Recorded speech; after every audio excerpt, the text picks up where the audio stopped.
bonsoir, nous sommes le 7 mars 2025 et nous sommes nous avons vécu une belle journée ensoleillée avec une température clémente, ce qui nous a permis de continuer notre travail extérieur, parce que quand on a un jardin, il y a énormément de travail pour tout remettre en route. Et c'est ce que j'ai fait cet après-midi. Voilà, une journée qui va bientôt se terminer. 18h30. Fatigué. On va pas rester longtemps ensemble, rassurez-vous. Et donc, écoutez, en ce moment, ça explose. J'ai beaucoup d'abonnés qui arrivent. J'en profite pour les remercier. Remercier de nous rejoindre.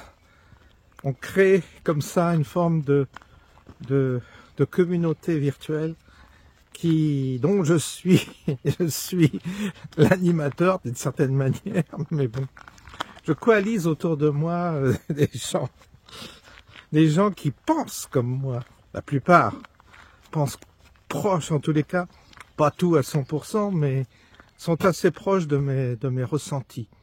Faut dire que je constate qu'il y a des choses dont on est capable de juger quand même.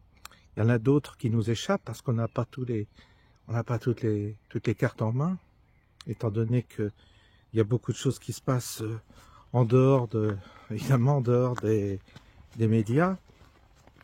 Il y a des sociétés occultes qui œuvrent derrière, donc ça on n'est pas au courant. On n'est pas au courant non plus des vrais enjeux. Pour ça que parfois dans nos analyses, dans nos jugements, on peut faire des erreurs. Hein. Ça, je le dis toujours. Hein.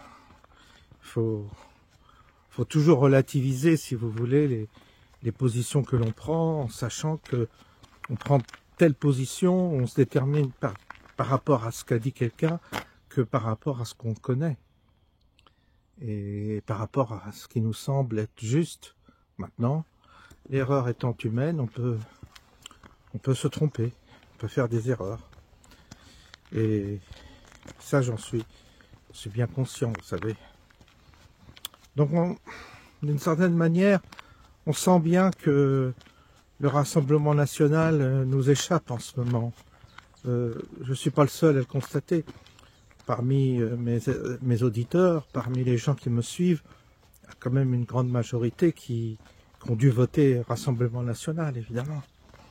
Et si vous voulez, le climat, moi je les ai soutenus aux dernières élections législatives. Je les ai vraiment soutenus. Quand je les ai soutenus, c'est-à-dire publiquement, j'ai apporté mon soutien. Je peux pas dire que ça m'a permis de me rapprocher beaucoup des équipes de mon département. Alors oui, mon député, je le connais, mais voilà, quand je suis allé 3 fois à des réunions, je suis mis de côté. Personne vient vraiment vers moi. Je sais même pas si c'est aussi ils sont au courant que j'ai fait une chaîne qui commence à avoir quand même un certain succès. Donc je pense qu'au niveau départemental, il n'y en a pas beaucoup qui ont une chaîne YouTube. Je pense qu'il y en a encore moins qui ont une chaîne YouTube et qui ont soutenu leur campagne. Et ce que je vois, c'est que il n'y a pas un retour, quoi. Il y a pas un retour, au moins un retour qu'il devrait y avoir, au moins une relation qui se crée. Non, parce que moi je suis prêt à discuter avec eux. Mais dans un cadre plus intime, pas public. Là, il y a une réunion publique ce soir, mais on va se retrouver avec des bidochons. Qu'est-ce que tu veux qu'on discute? Il va avoir une langue de bois face à des questions à la con comme la dernière fois, où il y a une fille qui dit « Est-ce que vous êtes pour l'avortement ?» Vous voyez, bon, puis lui, il s'est défilé. Alors moi, il y a une dame qui a demandé s'il voulait sortir de l'Europe. Il a pataugé encore pour dire qu'il voulait pas sortir de l'Europe. Voilà. Donc tout ça, les 3 essais que j'ai faits, de réunions avec eux n'ont pas porté des fruits. Et et son équipe et les jeunes qui sont autour d'eux n'ont pas manifesté, je dirais, vis-à-vis de moi une certaine, c'est pas une forme de sympathie, quoi, par rapport quand même à ce que j'ai fait pour eux. Et parce que je me suis engagé pour eux sur cette chaîne. Alors je dis bien que c'est pas acquis, hein. Moi, je n'ai pas ma carte ORN, hein. Je suis libre et critique aussi, très critique. Mais comme vous, on a joué le jeu quand même, on a essayé d'y croire un peu. On a essayé d'être clément par rapport à quelques erreurs dont on avait déjà notées. Mais ma foi, on est passé dessus. On s'est dit, bon, allez. Et puis là dernièrement, il y a eu des différents... Alors là, je lui ai écrit à mon député, il m'a pas répondu. Mais je dis, faites remonter, parce que moi, j'ai 9000 personnes qui ont voté. Et sur les 9000, il y en a 90% qui ne voteraient plus pour le Rassemblement National. Alors, je sais que parmi eux, tous n'étaient pas Rassemblement National, mais il y en avait quand même une certaine quantité. Ah non, et puis là, je vois les messages qui passent, les gens sont comme moi. Ceux qui ont voté le Rassemblement National, qui ont essayé de les suivre, les soutenir, ils se disent non, là, ça va pas. Quand on entend le discours de Le Pen sur la Russie et tout ça, je vous le passerai, c'est une clairvoyance incroyable. Et quand je vois Bardella, mais là, j'avais un soupçon quand même sur Bardella. J'ai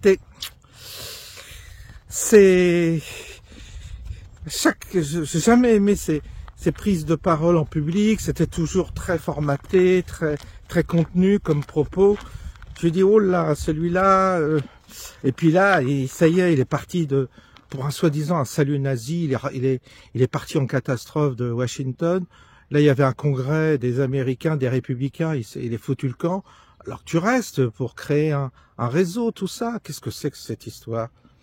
Alors, il a joué au Matador en disant, ouais, comment il s'appelle? Oh, je sais plus son nom. Steve Bannon, je sais plus son nom. Enfin, ce gars qui aurait fait un salut nazi. Non, ça, tu colportes pas ça. Et les médias n'avaient même pas remarqué, personne n'avait rien dit, c'est lui qui dit ça. Donc là, je me dis, mais c'est quoi, il joue à quoi, là? Pour se distinguer de Sarah Knafo, qui était là-bas? Je sais pas. Puis il arrive là, et puis, à nouveau, il remet ça avec Zelensky, et contre la Russie. Ouais, la Russie est en danger. La Russie est en danger. La Russie, si tu étudies bien, si tu écoutes les gens, Vincent Herouet, par exemple, il explique pourquoi on en est arrivé là. Puis il n'est pas le seul, quand même. Donc il a un minimum il devrait avoir, un minimum de jugeote par rapport à tous ces événements. Alors là, il prend le parti, enfin il soutient Macron, quoi, quasiment. Donc il y a rien, et puis ils n'ont pas censuré le gouvernement, et puis Ferrand, enfin, non, là la coupe est pleine, donc moi je ne vais plus à ces réunions. C'est des réunions publiques auxquelles je n'ai rien. De toute façon, je suis dans un coin, je bouge pas, je pose une question, j'ai pas de réponse, donc voilà quoi. J'ai une réponse comme de bois, ça m'intéresse pas. Donc pour moi, c'est vraiment un décrochage de ma part vis-à-vis du Rassemblement National, ça c'est clair. Et parce que là, ça va pas du tout. Son discours à Bardella, ça va pas du tout. Et je m'aperçois que il y en a beaucoup comme moi qui disent, on a voté pour eux, on les a soutenus, mais là, ça ne va plus, là. Ça va pas. Ça va pas, Bardella, ça va pas. T'as pas le niveau, en plus, il a pas le niveau. On va pas se retrouver avec un gamin comme ça, qui aux affaires, il a aucune expérience. Aucune. C'est pas possible. Surtout vu la complexité de notre administration, de nos ministères, du fonctionnement de notre gouvernement et de notre pays, il y a une complexité telle que tu dois avoir un mec qui connaisse un peu, qui a de la bouteille, et puis surtout qui a de niveau aussi, qui a un niveau intellectuel. Lui, c'est un bon perroquet, Bardella, mais il n'a pas le niveau, ça se sent. Ça va pas. Vous voyez, on est plusieurs, on le sait, on a, qu'est-ce que vous voulez? On le sait, on a, donc on se dit non, ça va pas. Alors c'est comme ça que on est plusieurs à décrocher, à se dire on va voter Zemmour pour le premier tour, puis après on n'aura peut-être pas le choix, mais c'est délicat quand même de faire un choix là, très très délicat parce que moi je suis pas du tout convaincu, de moins en moins d'ailleurs. En fait c'est de moins en moins. Je vois que ils sont même pas montés au créneau pour les... Enfin, je comprends pas. qu'est-ce qu'ils font? Il y a, pour les auto-entrepreneurs, là, ils auraient dû se battre, menacer de censurer le gouvernement. Tu mets pas ce plafond à 25 000 francs, à 25 000 euros pour la TVA, tu défends les auto-entrepreneurs. Ils sont pas là. Alors, ils vont faire, voilà. Non, et là, j'entendais que Cash Investigation va faire il se plaint parce que le Cash Investigation, une émission va faire un reportage à charge contre eux. Ah, mais enfin, tu leur as léché le cul, comment tu veux, t'as couru après, t'as été dans leurs émissions, bah, tu leur as léché le cul du système, t'as vu comment ils sont reconnaissants? Bah, c'est pareil, Ferrand, vous avez léché le cul de Ferrand, vous allez voir, vous allez l'avoir dans le cul aussi, pareil. Eh oui, non, ça va pas. Non, il y a un truc qui cloche, là. Alors, on est un peu embêté parce que c'est quand même le premier parti d'opposition. Et eh bien, il va y avoir un bouleversement aux prochaines élections. On va plus adhérer, on va plus marcher. Alors, qu'est-ce qui va se passer? Peut-être que la gauche va gagner du coup.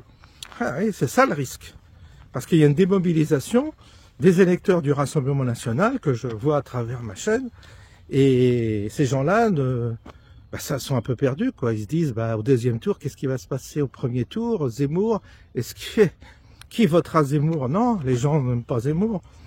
Enfin, les gens, je pense que la plupart des gens, il a tellement été diabolisé que ça y est, c'est mort pour lui. Ils ont fait la même chose avec De Villiers, hein. Ils l'ont diabolisé, ils l'ont ridiculisé. Il n'a jamais pu avoir sa chance. Les médias, vous savez, ils arrivent à détruire un candidat qui serait en fait capable de réformer vraiment le pays. Ils s'arrangent toujours pour squeezer le candidat en question. Ce qui fait il reste plus que des branquignoles, quoi, en liste. Et ils savent que les branquignoles, ils sont incapables de passer, quoi. C'est le problème.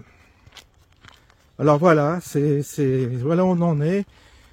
Tout ça, évidemment, est confirmé par les différents messages que je lis, les sondages que j'ai faits. Voilà, quoi. On pense un peu, oui, on pense un peu la même chose, quoi. Puis Philippot, qu'est-ce que vous voulez, Philippot? Je suis d'accord, mais c'est sa boutique, quoi. C'est ça. Il n'y a pas d'envergure derrière, il n'y a pas un mouvement d'envergure. Il n'a pas son réseau, il n'a pas des soutiens. Il est comme un passager clandestin qui a pris le train sans payer le billet, quoi.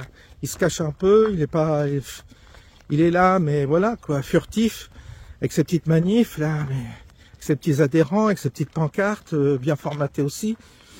Non, ça aussi, ça va pas du tout. Il faut quelqu'un qui ait un réseau, qui ait des soutiens, enfin, ça va pas. Donc, vous voyez qu'on est, puis là, Asselineau, il est très bien comme conférencier, mais c'est tout, quoi. Vous voyez qu'on est embêté, hein, très embêté. Hein. À droite, on est très embêté. Hein. Pour l'instant, on n'a pas la solution. Hein. Les élections approchent. Hein. Ah, il va y avoir un souci. Hein. Il va y avoir un vrai souci. Ne pas voter, c'est voter pour ne pas aller mettre son bulletin de vote, c'est voter pour l'adversaire. C'est donner une voix de plus à gauche. La gauche, ça veut dire multiculturalisme, ça veut dire plus de délinquance, ça veut dire frontières ouvertes. Alors pour le coup, c'est fini, c'est irréversible, c'est mort. Si c'est la gauche, c'est mort, le pays est ruiné. Ruiné par l'immigration massive, la régularisation des clandestins, tout ça, c'est foutu. Islamisation, etc. Ça, on est dedans. Donc c'est ça le danger, le risque. C'est pour ça que moi, je n'encourage pas. Je n'encourage pas, il y a de magnifiques couleurs ce soir. Je n'encourage pas à ne pas voter. Il faut voter, il faudra voter pour le moins pire. Qu'est-ce que vous voulez que je vous dise? Mais voter pour le moins pire, vous voyez, c'est pas un vote d'adhésion. Donc à nouveau, voilà quoi, c'est dégueulasse quoi, c'est dégueulasse ce qui nous arrive. Mais qu'est-ce que vous voulez, le peuple français, on voit bien qu'il est tellement conditionné, tellement lobotomisé par le système que peut pas espérer un mouvement, si vous voulez, de foule comme ça. Les Américains sont démerdés, Trump s'est bien démerdé. Oh, puis quand je vois Bardella qui fait la leçon à Trump, je veux dire, le mec, il a 78 ans. Il a été président des États-Unis, il n'y a pas eu une guerre. Le gars, il a un empire, il a un empire immobilier. Le gars, il a traversé des épreuves que lui, il est en train de trembler parce qu'il y a Cache Investigation qui fait un reportage à charge contre lui. Trump, il a eu tout le système contre lui, tout. Le gars, il gagne les élections. Le gars, il a tout. Il a le Sénat, il a les représentants il a le Sénat plus les représentants du Congrès, il a tout. Il a les deux chambres, en tout cas. Et il a dans sa poche Elon Musk, tout ça. Il a Kennedy, qui était anti-vax, tout ça, donc qui permet de faire le nettoyage de ce côté-là. Enfin bref, c'est un grand chelem voilà, il a fait le grand chelem, il a fait un parcours sans problème, Trump. Enfin sans problème, avec des problèmes, mais un parcours exceptionnel. T'as le petit Merveux, là, de 29 ans, qui a été marié ou qui a été en concubinage avec la nièce avec une petite fille de Le Pen, je crois. Elle a été un peu introduit comme ça dans la famille, ils l'ont poussé. Le gars, il vient faire la leçon à Trump. Tu t'écrases, tu la fermes, tu viens pas dire, ah, Trump, vous savez, il était brutal avec Zelensky. Non, mais qu'est-ce que t'es, toi, pour donner ton avis sur Trump? T'as rien.